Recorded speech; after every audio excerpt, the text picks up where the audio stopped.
बाबाजी और हुजूर जी की प्यारी संगत जी, राधा स्वामी जी, स्वागत है आपका हमारे चैनल भजन मार्गम में। संगत जी, सबसे पहले तो हम सबके भीतर विराजमान उस परम पिता, उस कुल मालिक, उस अनंत स्रोत को प्रणाम। संगत जी, आज की यह वीडियो बहुत ही सुंदर और दुर्लभ है, क्योंकि इसमें हम उन रहस्यों की परतों को खोलकर समझेंगे जो हमारे सतगुरु द्वारा दिए गए नामों से जुड़े हुए हैं।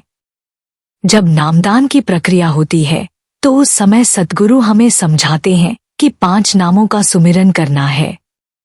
ये 5 नाम कोई साधारण नाम नहीं, बल्कि वे 5 शक्तिशाली द्वार हैं जो हमें 5 रूहानी मंडलों के मालिकों तक पहुंचाते हैं।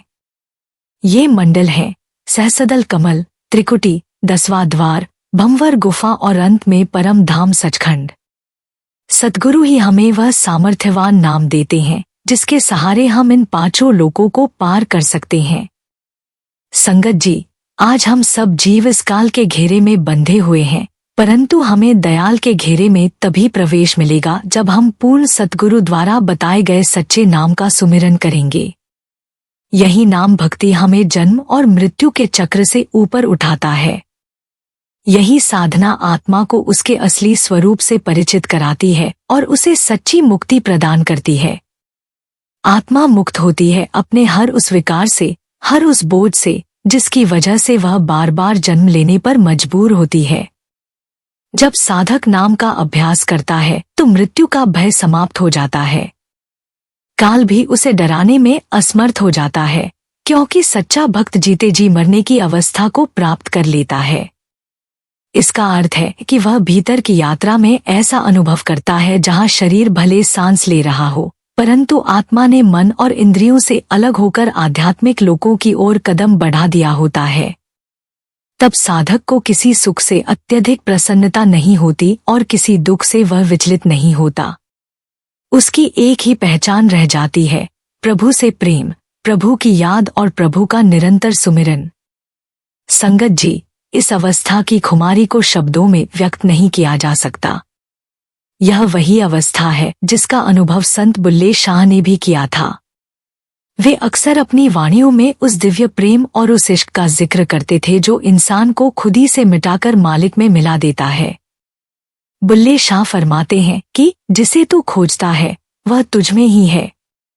तू अपने दिल में झांक, वहीं तेरा मालिक वास करता है। यही वह आशिकी है जिसे शब्दों में पिरोना कठिन है। इसीलिए संगत जी, आज की यह वीडियो अंत तक श्रवण करने योग्य है, क्योंकि आज आप यह जानेंगे कि प्रभु की भक्ति करके साधक के भीतर कैसी खुमारी चढ़ती है जिसे शब्दों में बयान करना संभव ही नहीं। आज हम विस्तार से समझेंगे कि जब साधक 5 नामों का सुमिरन करता हुआ पहले रूहानी मंडल यानी सहस्रदल कमल तक पहुंचता है तो उसे किस प्रकार के अनुभव होते हैं और यह यात्रा उसे किस तरह से अपने वास्तविक स्वरूप की ओर ले जाती है।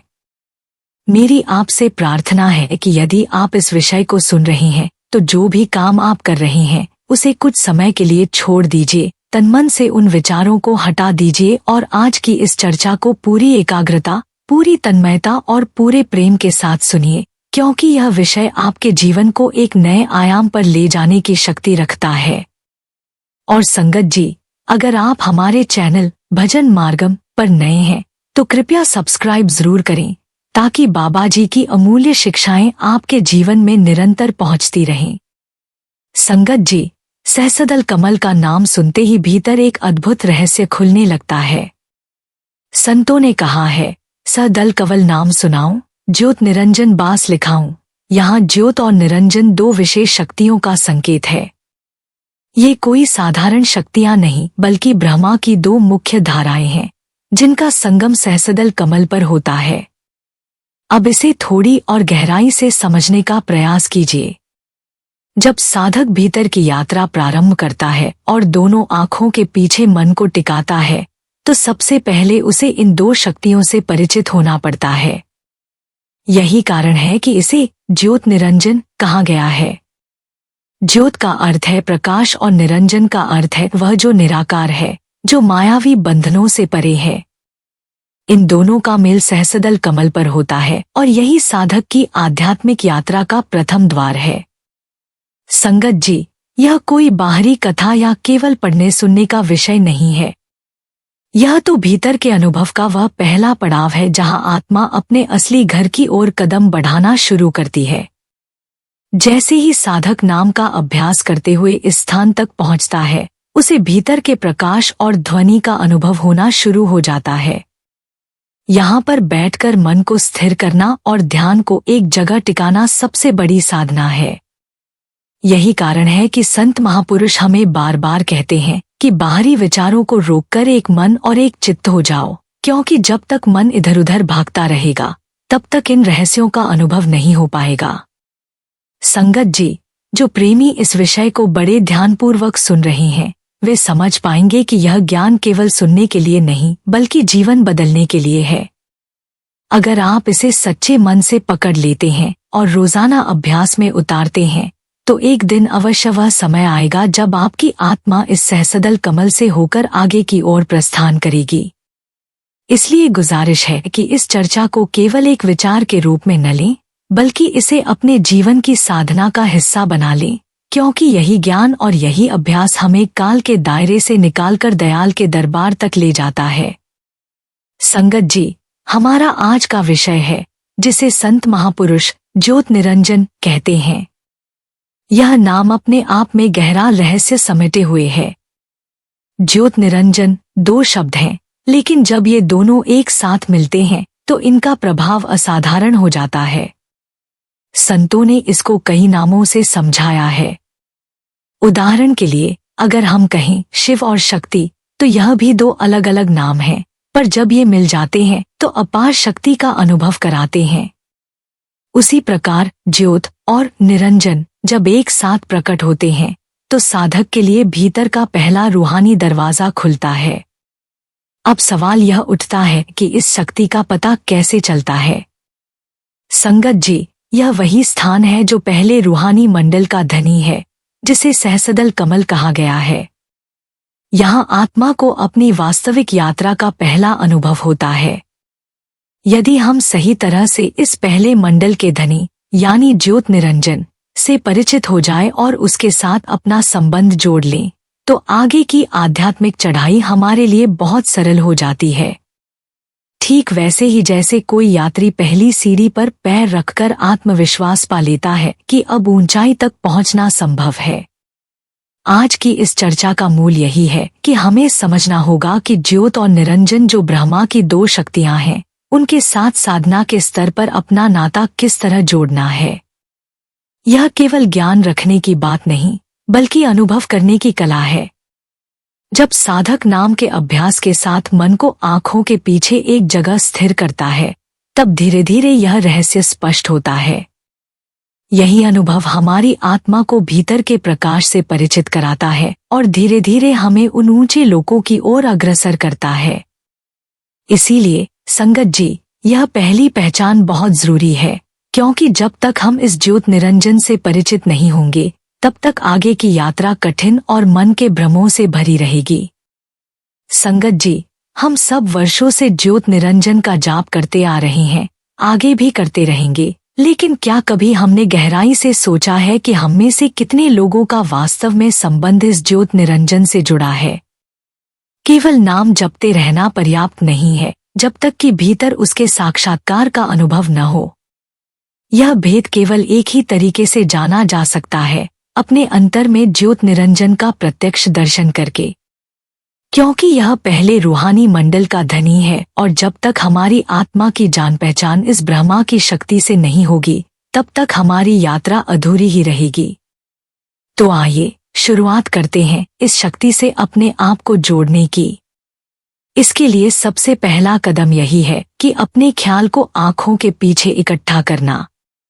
कहाँ?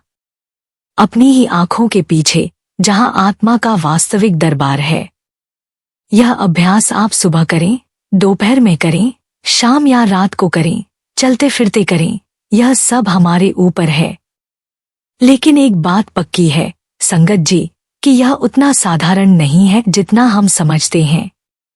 इस राह पर चलने के लिए हमें पहले अपने भीतर से संसार की लालसाओं और इच्छाओं को निकालना पड़ेगा। जब तक मन संसार की चाह में उलझा रहेगा तब तक ध्यान स्थिर नहीं हो पाएगा। इसीलिए आपसे विनती है कि जब भी ध्यान में बैठें तो पूरे मन और पूरे चित्त से बैठें। नाम का जाप केवल जुबान से न हो बल्कि ख्याल के साथ हो। चलते फिरते अपने विचारों को संसार से हटाकर नाम में जोड़ने की कोशिश करें। सोते समय भी नाम जपते हुए नींद में प्रवेश करें। क्योंकि संगत जी, हमारी सबसे बड़ी कमी यही है कि भले ही नाम का सुमिरन चलता रहता है लेकिन ख्याल वह तो हमेशा संसार के साथ जुड़ा रहता है। असली साधना तो तब शुरू होती है जब ख्याल संसार से हटकर अंतर के दरबार से जुड़ जाता है। यही जुड़ाव हमें ज्योत निरंजन के प्रत्यक्ष अनुभव तक ले जाता है और हमारी आध्यात्मिक यात्रा की असली शुरुआत कराता है। संगत जी, यह सत्य है कि एकदम से संसार को त्याग पाना किसी के लिए भी आसान नहीं होता। हमारी आंखों ने हमेशा यही दृश्य देखे हैं, हमारे कानों ने हमेशा यही आवाजें सुनी हैं और हमारा मन इन्हीं चीजों में उलझा रहा है। अब अगर हमें कहा जाए कि भीतर ऐसी अद्भुत रागनियां हैं जो हर पल बजती रहती हैं, वहाँ ऐसे सुंदर नज़ारे हैं जिनके सामने यह संसार फीका पड़ जाता है, वहाँ पहुंचकर आत्मा की सारी आसक्ति और तृष्णा शांत हो जाती है और 84 के बंधन सदा के लिए छूट जाते हैं, तो यह बातें हमें सुनने में तो बहुत अच्छी लगती हैं, लेकिन दिल के भीतर हम में से बहुत से लोग इस पर पूरा विश्वास नहीं कर पाते। हम जुबान से कह भी दे कि हाँ, हमें विश्वास है, लेकिन भीतर कहीं न कहीं संशय बना ही रहता है। यही कारण है कि इतनी महत्वपूर्ण और गहरी बातें समझाए जाने के बाद भी हमें असल मायने में समझ नहीं आती। संगत जी, इसका मूल कारण यही है कि संसार का मोह केवल और केवल सुनने या पढ़ने से नहीं छूट सकता। यह मोह त्यागा जा सकता है तो बस ध्यान और साधना के अभ्यास से। जब हम इतनी गहराई से ध्यान करते हैं कि तन का होश मिट जाए, मन की चंचलता शांत हो जाए और हमारी सूरत ऊपर की ओर रूहानी मंडलों की ओर चढ़ने लगे, तभी धीरे धीरे संसार का मोह टूटने लगता है। इसलिए संत महापुरुष हमें हमेशा यही समझाते हैं कि हमारी ध्यान साधना केवल औपचारिकता न रह जाए। हमारी साधना ऐसी होनी चाहिए कि जिसमें न तन का भान रहे और न मन का, बस सूरत का ख्याल ऊपर के लोकों की ओर जाने लगे। यही अभ्यास हमें वह प्रत्यक्ष अनुभव देता है जिसके बिना विश्वास कभी पक्का नहीं होता। और जब भीतर की एक झलक मिल जाती है तो संसार का मोह अपने आप ढीला पड़ने लगता है। यही वह साधना है जो हमें जन्म मरण के बंधन से मुक्त कराती है और सच्ची शांति का अनुभव कराती है। संगत जी, यह बात हमेशा याद रखने योग्य है कि हर जीवात्मा, हर इंसान को सुबह के समय कम से कम 2 से ढाई घंटे ध्यान जरूर करना चाहिए। यह समय कोई साधारण समय नहीं होता, बल्कि आत्मा के लिए सबसे पवित्र और अनमोल घड़ी होती है। नाम जपो या न जपो, पर ध्यान करना अनिवार्य है, क्योंकि ध्यान ही वह साधन है जो हमें भीतर की ओर मोड़ता है। शुरू में निश्चित रूप से कठिनाई आएगी, मन भटकेगा, नींद सताएगी, विचार इधर उधर दौड़ेंगे, लेकिन साधना की यही परीक्षा है। जैसे जैसे हम अभ्यास करते रहेंगे वैसे वैसे मन शांत होगा और ध्यान टिकने लगेगा। जब हम आंखें बंद करके अपनी दृष्टि को भीतर की ओर मोड़ते हैं, पुतलियों को ऊपर उठाने का प्रयास करते हैं और पूरे प्रेम से अपने ख्याल को केंद्रित करते हैं, तब धीरे धीरे पर्दा हटने लगता है। तभी साधक को पहले रूहानी मंडल के धनी ज्योत निरंजन का भेद समझ में आने लगता है। संगत जी, यही वह क्षण होता है जब हमें पहली बार अनुभव होता है कि ध्यान केवल बैठने या जप करने का नाम नहीं है, बल्कि आत्मा की वास्तविक यात्रा की शुरुआत है। जब यह भेद खुलता है तो साधक को यह यकीन हो जाता है कि हाँ, भीतर सचमुच एक रूहानी जगत है और उसके दरवाजे धीरे धीरे खुल रहे हैं। इसलिए आपसे प्रार्थना है कि चाहे कितनी भी परेशानी क्यों न हो, ध्यान को कभी न छोड़े। नियमित अभ्यास ही आत्मा को उसकी मंजिल तक ले जाता है और उसी अभ्यास से हम अपने वास्तविक स्वरूप, अपने सद्गुरु द्वारा दिए गए नाम और प्रभु की अपार कृपा को पहचान पाते हैं। संगत जी, अंजन का अर्थ है माया और ज्योत का अर्थ है प्रकाश। जब तक माया हमारे भीतर सक्रिय रहती है तब तक हम उस सच्चे प्रकाश को नहीं पहचान पाते।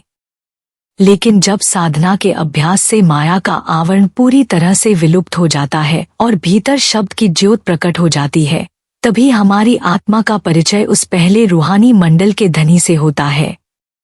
यही कारण है कि संत महापुरुष बार बार समझाते हैं कि असली पहचान केवल पढ़ने सुनने से नहीं होती, बल्कि ध्यान के अभ्यास से ही होती है।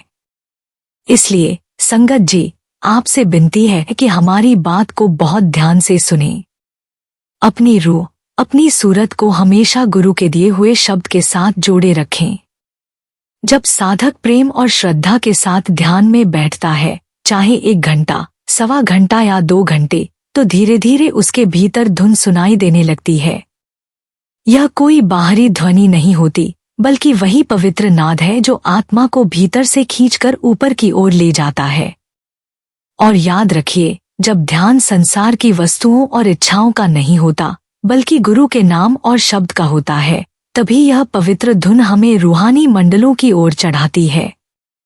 यह धुन आसमान पर बढ़ती चली जाती है, परत दर परत पार कराती है और साधक की आत्मा को हर दरवाजा खोलते हुए सचखंड की ओर अग्रसर कर देती है।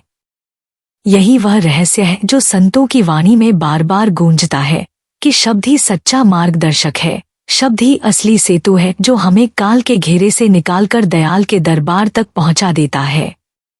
संगत जी, जब साधक ध्यान में स्थिर होता है और भीतर की यात्रा शुरू करता है, तो उसके सामने अद्भुत दृश्य प्रकट होने लगते हैं। वह देखता है कि भीतर अनगिनत नजारे और खजाने छिपे हुए हैं, ऐसे रहस्य जिनके बारे में संसार में कहीं सुनने को नहीं मिलता। साधना की अवस्था में यह अनुभव होता है कि जैसे कोई अंतरिक्ष का सितारा चमक रहा हो। साधक की रूह उस सितारे की ओर खींचने लगती है, जैसे कोई चुंबक लोहे को खींचता है। वह सितारा धीरे धीरे और आगे बढ़ता जाता है और आत्मा उसके पीछे पीछे चल पड़ती है। फिर ऐसा प्रतीत होता है मानो वह सितारा हमारे बहुत निकट आ गया है। वह छोटा सा प्रकाश, जो पहले एक बिंदु या छोटे सितारे की तरह दिखाई देता था, अब धीरे धीरे एक विशाल सितारे के रूप में चमकने लगता है। उसकी चांदनी, उसका प्रकाश इतना अद्भुत होता है कि उसका वर्णन शब्दों से करना असंभव है। यह सब अनुभव तब होता है जब साधक ध्यान में इतना गहरा उतरता है कि रूह शरीर से बाहर निकल जाती है। कभी वह बाहर निकलकर ऊपर की ओर चढ़ती है और फिर कभी ऊपर से लौटकर शरीर में प्रवेश करती है। यह क्रम अभ्यास से धीरे धीरे सहज हो जाता है। जब एक बार रूह को शरीर से बाहर निकलकर ऊपर चढ़ने और फिर लौटकर शरीर में आने की कला आ जाती है, तब यह यात्रा स्थिर होने लगती है। यही क्रम साधक को पहले रूहानी मंडल में ठहरने की योग्यता प्रदान करता है। लेकिन संगत जी, ध्यान का यह अभ्यास आसान नहीं है। जब हम अपने ख्याल को आंखों के पीछे रोकने की कोशिश करते हैं, तो ख्याल बार बार नीचे खिंच जाता है। संसार के विचार, इच्छाएं और मन की चंचलता हमें नीचे गिरा लाती है। यही कारण है कि संत बार बार समझाते हैं, ध्यान साधो, ध्यान साधना करो। जब हम आंखें बंद करके अपनी दृष्टि को भीतर मोड़ते हैं और पुतलियों को ऊपर की ओर चढ़ाते हैं, तभी यह यात्रा संभव होती है। यही साधना हमें धीरे धीरे भीतर के मंडलों की ओर ले जाती है और ज्योत निरंजन के पहले रूहानी लोक पर स्थिर करती है। यही वह अभ्यास है जिससे आत्मा अपने असली घर की ओर कदम बढ़ाती है। संगत जी, जितना हो सके उतना गुरु के स्वरूप का ध्यान करो। हम बार बार यही कहते हैं कि यह अभ्यास अधिक से अधिक करो, बार बार करो, हर समय करो। मैं आप सभी से विनती करता हूँ कि नाम का सुमिरन निरंतर करते रहो, करते रहो, करते रहो। सिमरन की धारा कभी रुकनी नहीं चाहिए। और साथ ही जब भी ध्यान में बैठो या चलते फिरते नाम जपो, अपनी आंखों के सामने गुरु का स्वरूप जरूर रखो। गुरु का स्वरूप हमारे ध्यान को स्थिर करने में सबसे बड़ा सहारा है। अगर इस अभ्यास को लगातार दरबदर निरंतर दोहराते रहोगे, तो एक दिन ऐसा जरूर आएगा जब ध्यान एक जगह टिकना शुरू हो जाएगा। बाबा जी महाराज ने भी इस भेद को कई बार स्पष्ट किया है कि ध्यान केवल हमारी कोशिश से पूरा नहीं होता। यह हमारे बस की बात नहीं है। क्यों? क्योंकि ध्यान की पूर्णता के लिए दो चीजें आवश्यक हैं। पहली, हमारी सच्ची करनी और निरंतर साधना, और दूसरी, सद्गुरु की कृपा और बख्शिश। जब हमारी मेहनत और सद्गुरु की दया एक साथ मिलती है, तब यह मार्ग सहज हो जाता है और ध्यान भीतर स्थिर होने लगता है। फिर धीरे धीरे अंतर में अनेकों प्रकार की धुनें सुनाई देने लगती हैं। कभी घंटा घड़ियाल, कभी बांसुरी, कभी वीणा की मधुर ध्वनि, विभिन्न प्रकार की रूहानी आवाजें साधक को भीतर खींचती हैं। लेकिन प्रश्न यह है कि उनमें से सच्ची धुन कौन सी है? यह पहचान अपने आप नहीं हो सकती। केवल वही बता सकता है जिसकी आत्मा वहां तक पहुंच चुकी है, जिसने उन मंडलों को देखा और पार किया है। दूसरा कोई हमें यह भेद नहीं समझा सकता। इसीलिए गुरु का सहारा, गुरु का मार्गदर्शन और गुरु का स्वरूप ध्यान की यात्रा में सबसे आवश्यक है। संगत जी, शुरुआत हमेशा गुरु प्रेम से करनी चाहिए। साधना का असली बीज गुरु के स्वरूप से प्रेम करना है। इसलिए कहा जाता है कि जब सुबह ध्यान करने बैठो तो सबसे पहले अपने सद्गुरु के स्वरूप का ध्यान करो। उनकी छवि को अपनी आंखों के सामने लाओ और उसी रूप में अपने मन को स्थिर करो। फिर दिन भर जब भी काम धंधा करो, चलते फिरते हो, तो भी अपने सद्गुरु के स्वरूप को याद करते रहो। और जब रात को विश्राम के लिए लेटो, तब भी सोने से पहले अंतिम ख्याल अपने गुरु का ही बनाओ। जब गुरु का स्वरूप ख्यालों में लगातार बसा रहेगा तो हमारी गुरु भक्ति दिन प्रतिदिन और प्रगाढ़ होती चली जाएगी। इस अभ्यास का सीधा लाभ यह होगा कि नाम के प्रति हमारा आदर और श्रद्धा बढ़ेगी, विश्वास मजबूत होगा और हमारे मन का बिखरा हुआ ख्याल धीरे धीरे सिमटना शुरू हो जाएगा। जब मन का फैला हुआ ख्याल किसी एक केंद्र पर आकर टिक जाता है, तो वही केंद्र हमारे लिए तवज्जो का कारण बन जाता है। इसे आसान उदाहरण से समझ सकते हो। जैसे किसी व्यक्ति को किसी स्त्री से सच्चा प्रेम हो जाए तो उसके मन में बार बार, हर समय उसी स्त्री का ख्याल चलता है। उसका मन इधर उधर नहीं भटकता, बल्कि बार बार उसी ओर खिंचता है।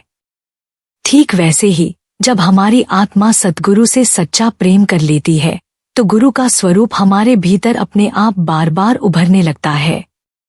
यह कोई जबरदस्ती की बात नहीं होती, बल्कि प्रेम की सहज धारा होती है।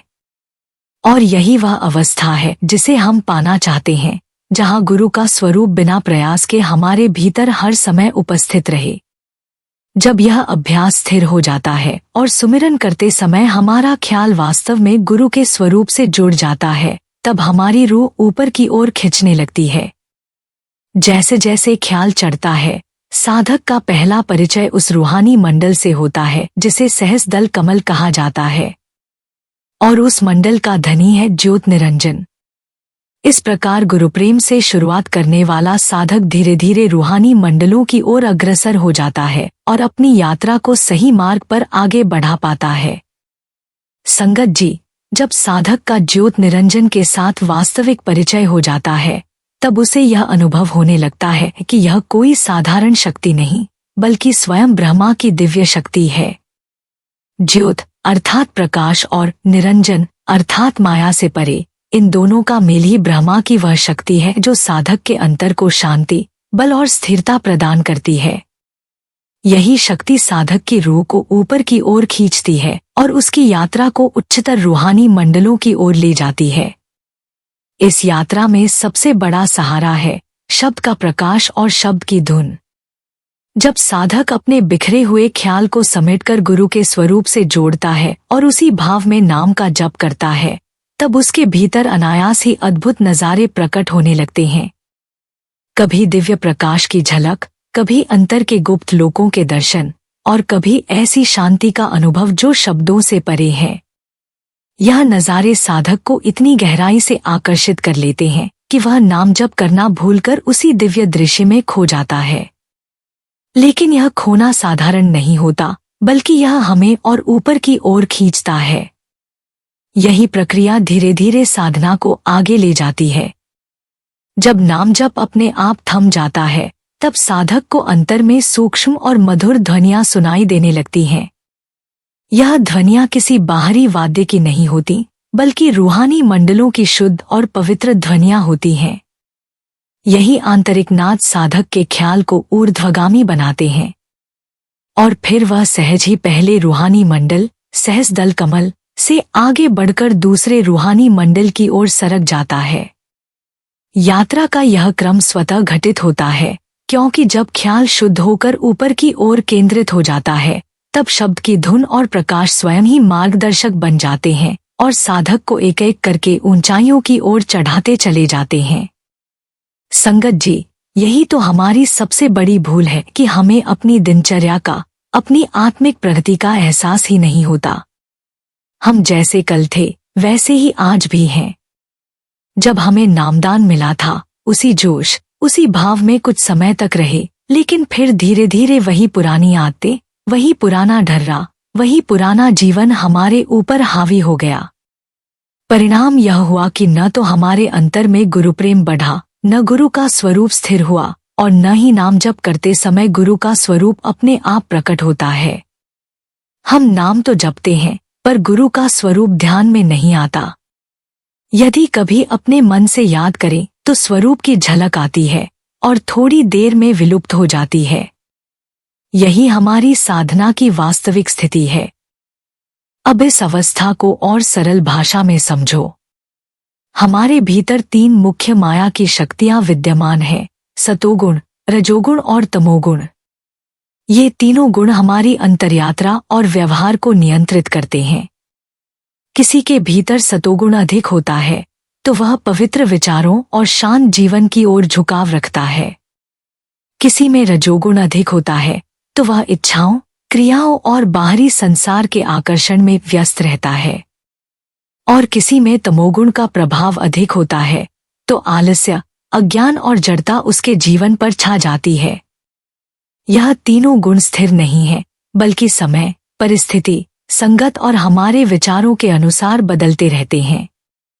जैसा हमारा संग हो जाता है, जैसी हमारी संगति होती है, वैसा ही गुण हमारे भीतर प्रबल हो जाता है।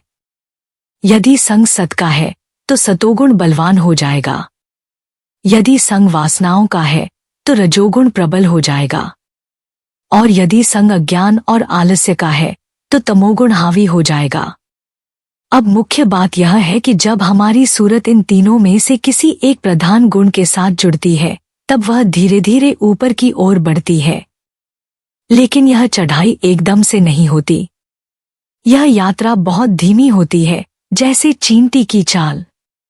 साधक को धैर्य के साथ नाम जप और ध्यान की निरंतर साधना करते हुए अपने ख्याल को बार बार समेटकर ऊपर की ओर लगाना होता है। यही अभ्यास धीरे धीरे सूरत को त्रिकुट की ओर चढ़ाता है, जहां से आगे का रूहानी मार्ग खुलता है।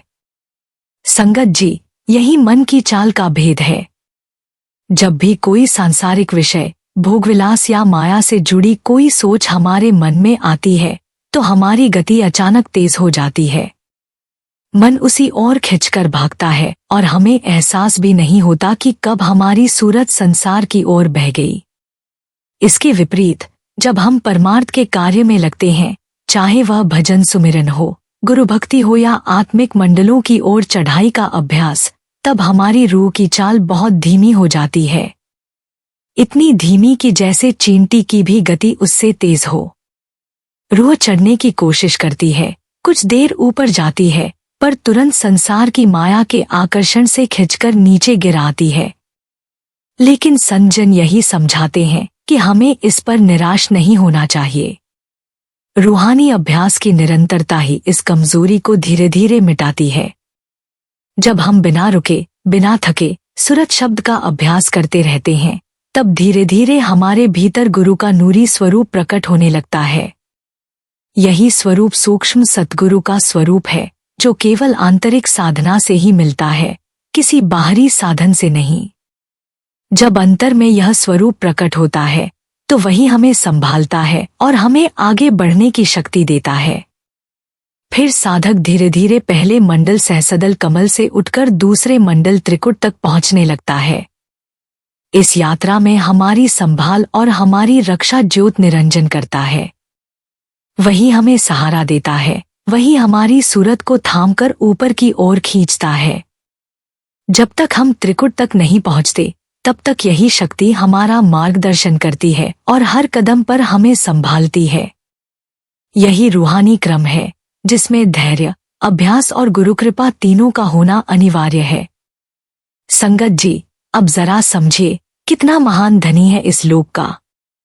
इसे आसान शब्दों में ऐसे समझो जैसे हमारे घर में कोई मेहमान आए और फिर वापस अपने घर को लौट जाए। जब तक हमें यह खबर न मिल जाए कि वह सुरक्षित पहुंच गया है, तब तक हमारे दिल को चैन नहीं मिलता। लेकिन जैसे ही पता चलता है कि वह अपने घर पहुंच गया, हमारा चित्त शांत हो जाता है। इसी तरह जब हमारी सूरत पहले रूहानी मंडल से निकलकर दूसरे रूहानी मंडल तक पहुंच जाती है, तब यह कार्य केवल ज्योत निरंजन ही करता है, जो पहले रूहानी मंडल का धनी है। तभी उसे भी शांति मिलती है।